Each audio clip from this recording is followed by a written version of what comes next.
Greetings, dear friends. The steadfast love of the Lord never ceases. His mercies never come to an end. They are new every morning.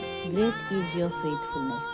The Lord is my portion, says my soul. Therefore I will hope in him. The Lord is good to those who wait for him, to the soul who seeks him.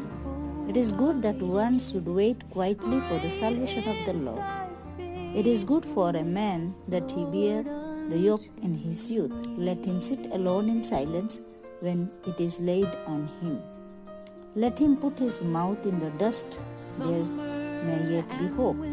Let him give his cheek to the one who strikes.